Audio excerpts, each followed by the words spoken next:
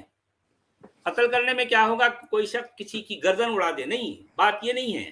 یعنی یوں سمجھیے کہ گردن اڑا دینے کے بعد اس کا ابھی جو انتقامی جذبہ ہے وہ بھی شانت نہیں ہوا، ٹھنڈا نہیں پڑا، تو اب کیا کرنا ہے، اس کے ٹکڑے ٹکڑے کرنا ہے.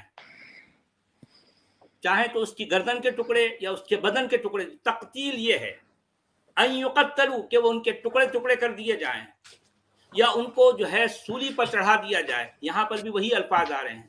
اور لو قطعن ایدیکم وارجلکم من خلاف، یہاں پر وہاں پر بھی آیا ہے ان تقطع ایدیہم وارجلہم من خلاف. ایگزیکٹلی بلکہ سورہ مائدہ میں وہاں پر اور زیادہ شدت ہے.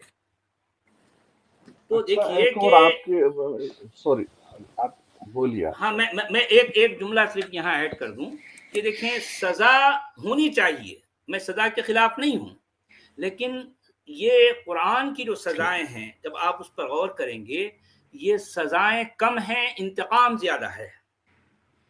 یہی تو فرق ہے نا، سزا اور انتقام میں فرق ہوتا ہے، بنیادی فرق ہے. سزا کیا ہوتی ہے کہ سامنے والے کے یہاں پر جو ہے اگر مان لیں عبرت بھی ہے یا پھر جو ہے اس کو کوئی بات کی جو ہے یہ جتانا ہے کہ یار تم نے یہ گناہ کیا تو تمہیں اس کی سزا مل رہی بات. لیکن ایک ہوتا ہے انتقام. انتقام کیا ہے، خالصتاً ایک انسانی جذبہ ہے جو بھڑک جاتا ہے کسی اپنی ذاتی جو ہے انا کی خاطر، ایگو کی خاطر. اور قرآن کی سزائیں ایگزیکٹلی وہ انتقامی جذبے پر جو ہے نربھر ہیں. جتنی سزاؤں پر آپ غور کریں وہ اس کے پیچھے انتقام ہے. اچھا سر، اس صورت کو آپ مکی صورت کہتے ہیں یا مدنی؟ کون سی؟ یہ سورہ انعام کی بات کر رہے ہیں؟ سورہ انعام ہے، آراف ہے. آراف ہے.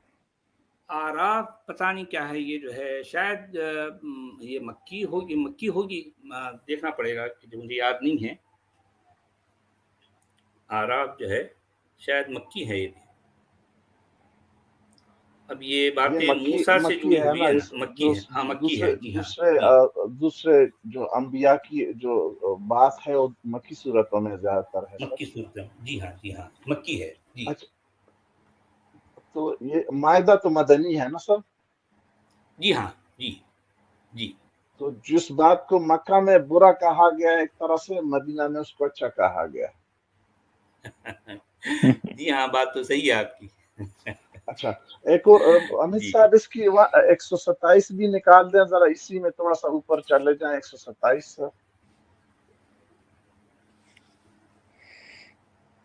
جی. وقال الملأ من قوم فرعون أتذر موسى وقومه ليفسدوا في الأرض ويذرك وآلهتك قال سنقتل أبناءهم ونستحيي نساءهم وإنا فوقهم قاهرون. یہاں پر بھی جو ہے یہ فرعون کی جو ہے قہاریت کو جو ہے اجاگر کیا جا رہا ہے کہ وہ کتنا جو ہے شدید تھا سزا دینے کے معاملے میں، انتقامی حد تک. جی اس کے بندوں نے، فرعون کے بندوں نے ان سے کہا کہ آپ موسیٰ علیہ السلام کو ایسے چھوڑ دو گے، یعنی کہ جانے دو گے. تو اس نے جو بات بعد میں فرمائی کہ میں ان کے مردوں کو جو نا وہ کروں گا اور خواتین یا بچیوں کو چھوڑوں گا. ایسی بات ہو رہی شاید. جی ہاں، اسی طرح کی بات ہو رہی. جی صحیح ہے. جی تو پھر سورہ احزاب میں ایک جو 27 نمبر کی آیت ہے وہ بھی تو اس سے ملتی جلتی ہے، جو ملتی جلتی ہے، جس کو جی ہاں، جو کہ مدنی ہے، جی ہے جی، اس طرح کے یعنی الفاظ اس دوسرے میں ہیں کہ اس پہ وہاں پر بھی 33 کی وقتلو تقتیلا کا لفظ آیا ہے، جی ہاں، قتلو تقتیلا کا لفظ جو ہے حامد صاحب آیا ہے، جی 33 کی 27 اگر ایک سیکنڈ کے لیے نکال دیں تو شاید میں تھوڑا سا سمجھنے کی کوشش کر رہا ہوں سب سے. جی ہاں جی ہاں، سورہ احزاب کی 27 نکالیے، جی 27 کر رہے ہیں آپ یا نمبر کوئی دوسرا ہے آپ کا؟ شاید کیونکہ اس میں 27 یا 26 ہے، 27 یا 26 میں 26 اس نہیں، میں میرے کیا خیال کہا سے جا رہا ہے؟ نہیں، 26 ذرا آپ وہ مضمون بتائیے تو میں جو ہے آپ کو شاید. مضمون اس میں یہ کہا جا رہا ہے کہ آپ اس کے ایک گرو کو آپ قتل کر رہے ہیں، دوسرے گرو کو قیدی بنا رہے ہیں. میں اردو میں جو کہہ سکتا ہوں 26 نمبر دکھا دے، اسی کی 33 کی 26 دکھا دے سر. اچھا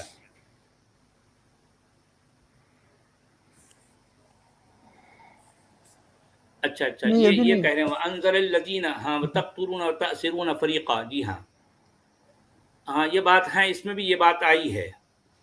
وقذف فی قلوبہم الرعب فریقا تقتلون وتأسرون فریقا، جی ایک گروہ اصل کو، میں جی یہ برطانوی صاحب اس پہ زیادہ بہتر بات کر سکتے ہیں شاید. یہ جو سلسلہ ہے یہ آیت اس میں دائرہ سورہ احزاب کا جو ہے یہ جنگ خندق کے بعد کی صورت جی ہے. ہاں یہ تو جی جی ہاں جی جی جو کنفیڈریٹ آئے تھے، جو بڑے قبائل آئے تھے وہاں پہ مدینہ کا محاصرہ کیا تھا، تو وہ تو چلے گئے. پھر وہاں پہ جو دوسرا ایک قبیلہ جو مشہور کہانی ہے، تو یہ یہ آیت ان سے منسوب کیا جا رہا ہے. یہ کہا جا رہا ہے کہ بھائی یعنی کہ ایک ان میں سے کچھ کو آپ قتل کر رہے ہیں، کچھ کو قیدی بنا رہے ہیں. تو جی میں ہاں، اصل میں پچھلے دنوں میں دیکھ رہا اور تھا، میں یہ بنو یہ قریظہ کے ذہن میں تعلق سے آیا ہے کہ شاید. جی جی احزاب کی، جی جی جی جی سوری بنو قریظہ کی بات کر رہا ہوں. جی جی تو وہ ان کے تو دلوں میں یہ ٹیرر ڈالا جا رہا ہے، رعب کہتے ہیں ٹیرر کو، یعنی ان کے دلوں میں میرا جو کہنے سر میں جو صرف سمجھ کہ جو آیت ایک چیز فرعون سے منسوب جو آیتیں ہیں کہ فرعون نے یہ کہا ویسے کہا، اس طرح کی ملتی جلتی پھر بعد میں یہاں پہ آئی ہیں. یہ تھوڑی سی یعنی کہ ہمارے جیسے لوگوں کو سمجھ میں نہیں آتی ہے. ہاں اصل میں کیا ہے، بات وہی ہے نا کہ بھئی مکہ میں جب تک یہ سارا معاملہ تھا تو فرعون ان کے لیے جو ہے ان کے نزدیک بہت برا ہے. لیکن جب ان کے پاس طاقت آ گئی، بھئی فرعون اس لیے برا ہے کہ وہ طاقت والا تھا، تو طاقت والا ہمیشہ جو ہے ایسے ہی کرتا ہے. تو ان کے پاس جب طاقت آئی تو ان میں اور فرعون میں فرق کیا رہ گیا؟ یعنی ان کے پاس جب طاقت آئی تو یہ بھی وہی کچھ کرنے لگے جو فرعون کیا کرتا تھا، سچ والا جی، ہے فرعون نا؟ پھر بھی بہت ڈیموکریٹک تھا. وہ ان کو موقع دیا نا آ کے بات کرنے کا، دربار میں بلایا. یہ تو اللہ تعالیٰ کی مرضی ہے. وہ ظاہر ہے جس طرح کی آیات اللہ تعالیٰ نازل کرنا چاہے تو کر سکتے ہیں. ہم تو اعتراض نہیں کر سکتے، صرف سمجھنے کی کوشش کر رہے ہیں. لیکن منطقی صاحب یہ سب چیزیں ہیں، مطلب آج کیا ریلیونس ہے ان چیزوں کا، بتائیے نا. کیا یہ پوری قیامت تک کے لیے گائیڈنس ہے پوری انسانیت کے لیے اس قسم کی سٹوریز؟ یہ پوچھیے نا آپ کسی عالم سے جا کے.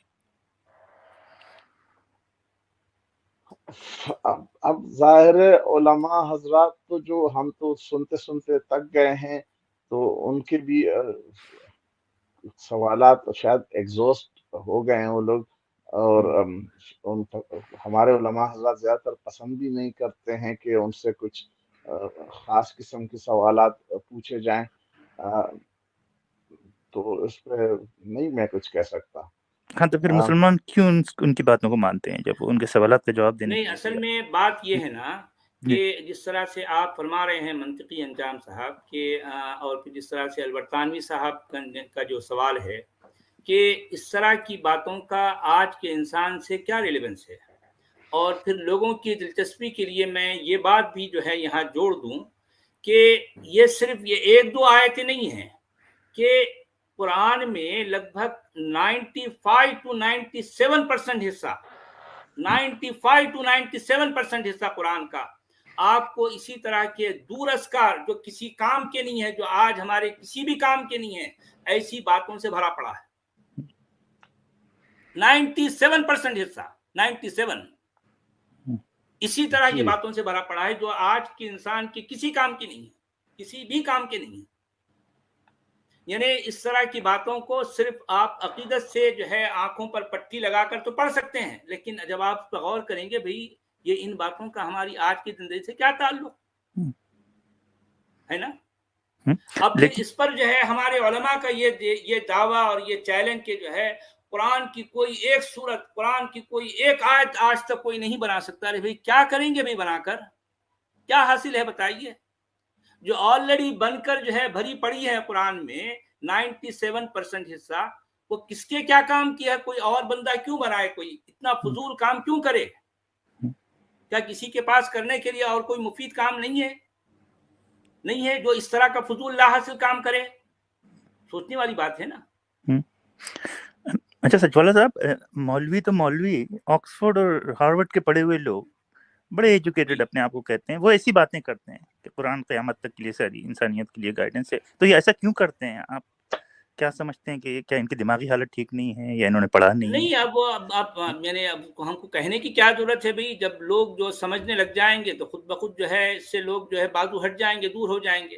کیونکہ جن کی دماغی حالت جب ٹھیک نہ ہو تو ہی جو ہے ایسی اس طرح کی باتیں ان کی زبان سے نکلتی ہیں. جی، جہاں عقل سلیم ہے، جہاں کامن سینس ہے، وہ اس طرح کی باتیں نہیں کریں گے. لیکن کیونکہ یہ ایمان والوں کا سب سے بڑا مسئلہ یہ ہے کہ ان کے پاس ایمان کے علاوہ اور کچھ ہوتا بھی تو نہیں نا، کچھ بھی نہیں ہوتا نا بیچاروں کے پاس. جی ہاں، لے دے کے ایمان ہوتا ہے، تعلیم حاصل کرنے کے بعد بھی نہیں ہوتا. جی ہاں، عقل نہیں ہوتی. یہ مجھے بہت تعجب ہوتا ہے. جتنی کتابیں اپنے اوپر لاد لیں، کیا کیا پڑھ لیں، لیکن کیونکہ ایمان والے ہیں تو وہاں پر یہ پورے کا پورا معاملہ جو ہے ایمان کی وجہ سے ہر چیز اندھیرے میں رہتی ہے. کیونکہ ایمان بذات خود اندھیرا ہے، ایمان بذات خود اندھیرے کا نام ہے. تو اندھیرے میں رہتے ہوئے انسان بہرحال اس کو کچھ بھی نہیں سجائی دیتا نا بھائی. آپ نے دیکھا ہوگا کہ ایک شخص جب کسی کمرے میں ہے، کمرے میں پوری طرح سے جو ہے یوں سمجھیے کہ ڈارکنیس ہے، پوری طرح سے اندھیرا ہے، اور کمرے میں طرح طرح کی چیزیں بکھری ہیں، اس کو پتہ نہیں، اس کو کچھ بھی دکھائی نہیں دے رہا. تو ایسی صورت میں وہ ہر بار ٹکرائے گا، ادھر سے ادھر جائے گا، کچھ بھی نہیں سجائی دے گا نا بھائی. لیکن جو ہی جو ہے اگر اس کمرے میں کوئی ایک چھوٹی سی کھڑکی کھل جائے، اس کا دروازہ جو ہے کھل جائے اور اندر سے روشنی آ جائے، تو پھٹ کے ساتھ جو ہے اس کو ہر چیز نظر آئے گی اور اس کو پتا چلے گا یار اس نے یہاں سے مجھے یہاں سے ایسے جانا ہے، یہاں سے ایسے کر کر وہ سامنے جو ہے دروازہ ہے، اس دروازے سے باہر نکلنا ہے. تو ایمان کے رہتے ہوئے اس کو کچھ بھی نہیں دکھائی دے گا. ایمان اصل میں سر تسر اندھیرے کا نام ہے اور عقل ہے روشنی. تو جو لوگ اہل ایمان ہوتے ہیں، آپ اس سے زیادہ ان سے کوئی توقع نہیں کر سکتے، کوئی توقع نہیں کی جا سکتی. وہ یہی کہیں گے نا، کیونکہ ایمان والے ہیں وہ. جی